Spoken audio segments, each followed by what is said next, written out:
right, guys, we just watched Crossroads, not the Britney Spears one, the Ralph Macchio one. Which one is that? The one made in 1986. We decided to watch it again to see if it holds up, because we used to like it. Mm-hmm. If that movie holds up, or if it's just another disappointments of our youth. All right, Margie, this movie stars Ralph Macchio, Joe Seneca, and your archenemy, for some reason, Jamie Gertz. She's not my archenemy.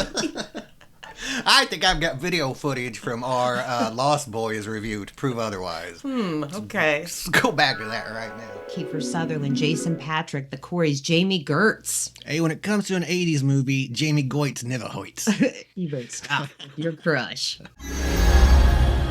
Like you said, 1986, I loved this movie, and when we started rewatching it, I could still quote a lot of it, even though I've not watched it in years. Mm-hmm.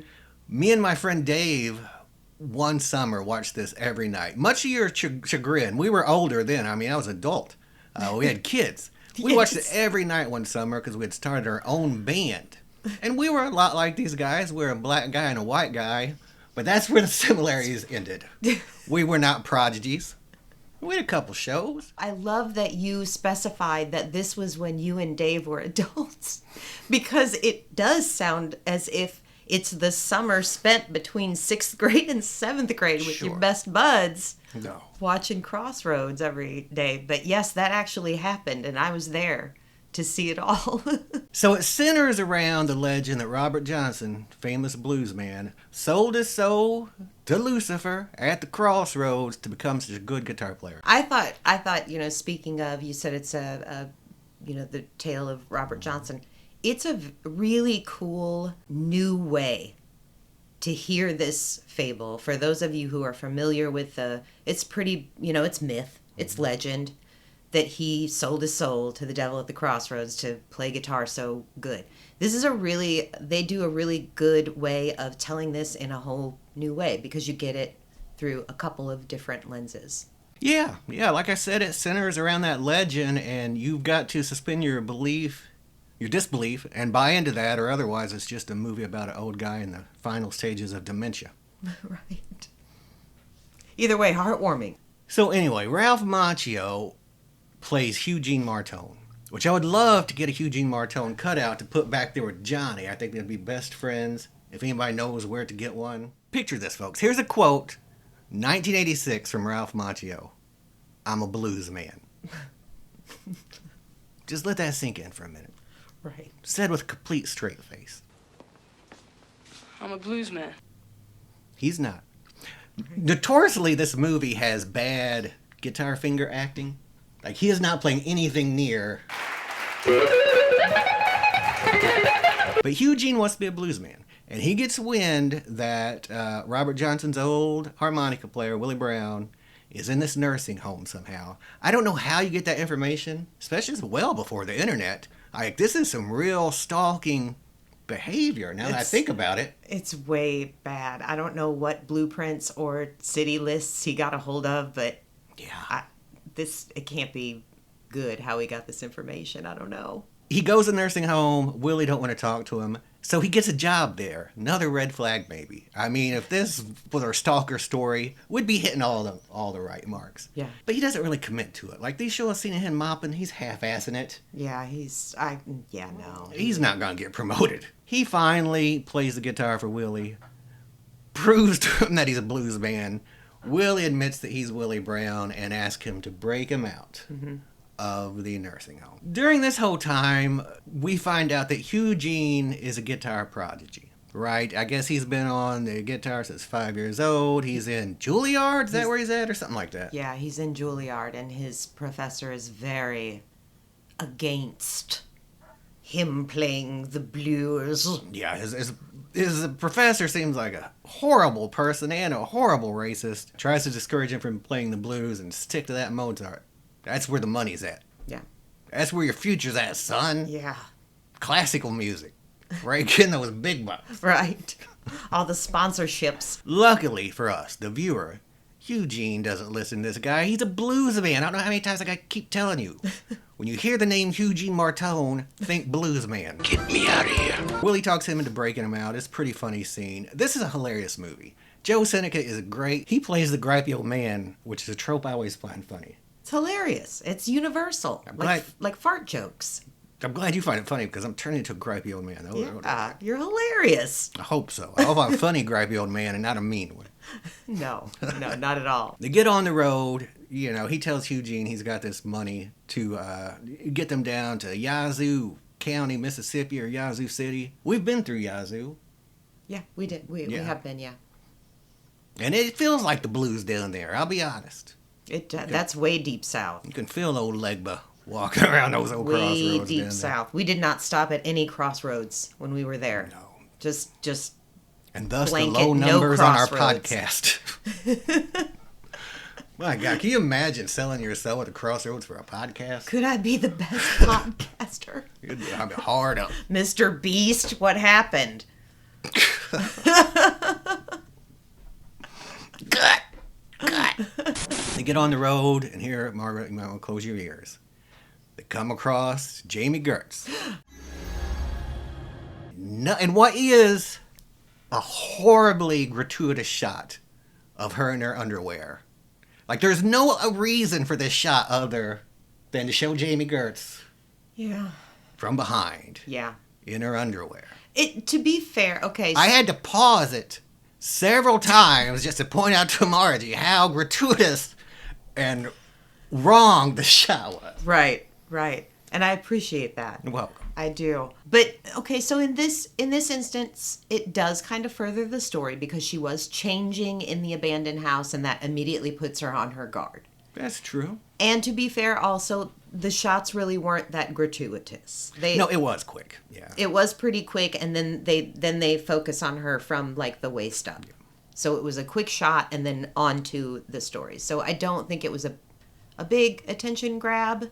Yeah. And I think maybe it was actually meant to further the story. Well, it's immediately followed by an intense knife fight between her and Willie. Yeah, their epic knife fight ends in friendship, though, right? It does. They all three bond.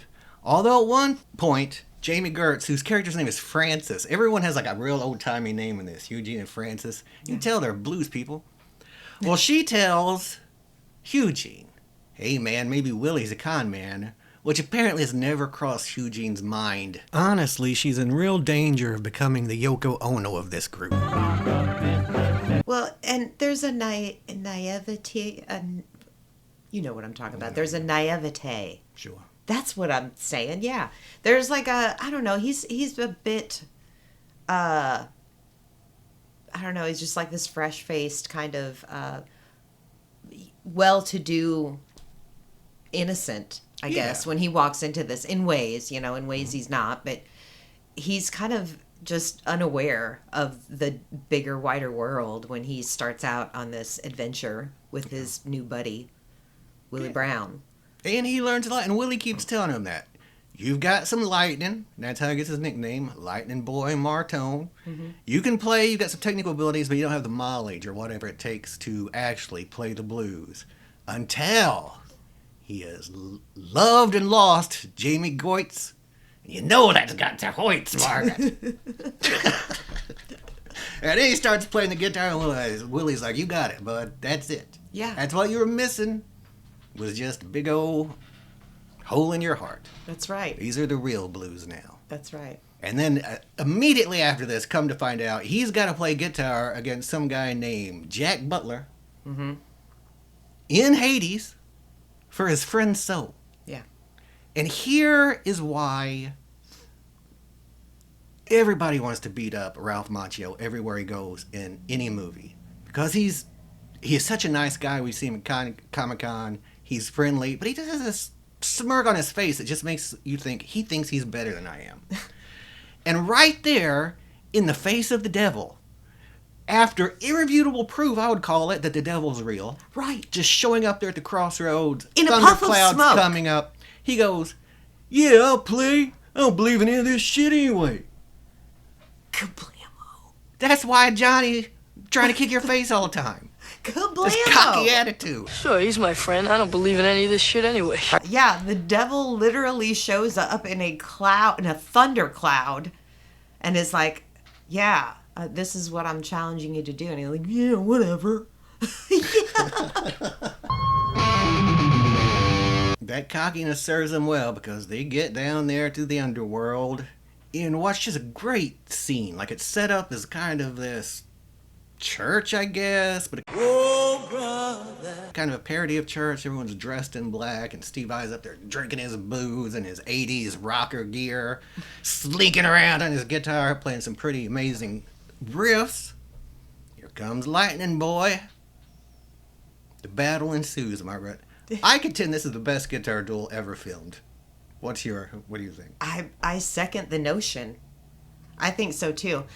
There is a moment, let me just say this, Steve Vai is incredible in this. She got Best Supporting Actor nod.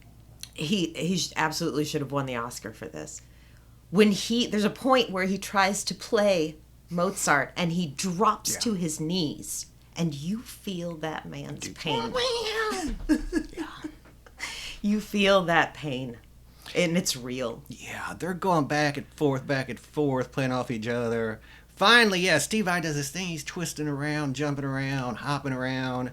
Willie looks down like this, all is lost moment. He doesn't think Lightning Boy can match it. That's when he decides to pull out the Mozart. Come to find out, that's all it ever took. Yeah. Forget the blues. His teacher was right. Mozart classical music is a superior brand. They can't play it in hell. He wins. Contract gets torn up. Everyone lives happily ever after, I think. I don't know. They don't go on too long after that. It's an old-timey movie. Once it's over, they quit. Credits roll. Yeah. Pretty much they go back up. They take the elevator back up, and then they're like, okay, well, let's go, let's hit the road then. All right. One of my favorite parts of this movie, speaking of the Mozart, is when Eugene's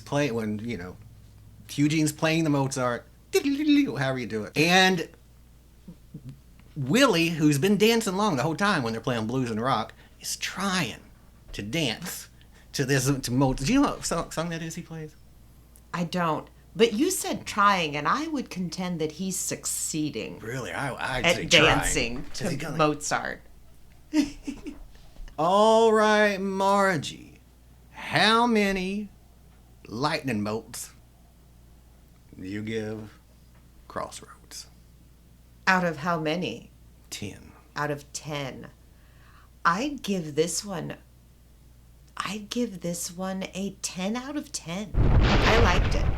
Indeed, I give it 10 out of 10. Lightning bolts, lightning boys, whatever you want to give it. I was very happy to see that it held up and that a movie I loved did not make me want to hang my head in shame. Right. I liked this one. Good job, guys. And I would totally watch this. It's underrated. Not a lot of people, I think, remember this one. So, we highly recommend it.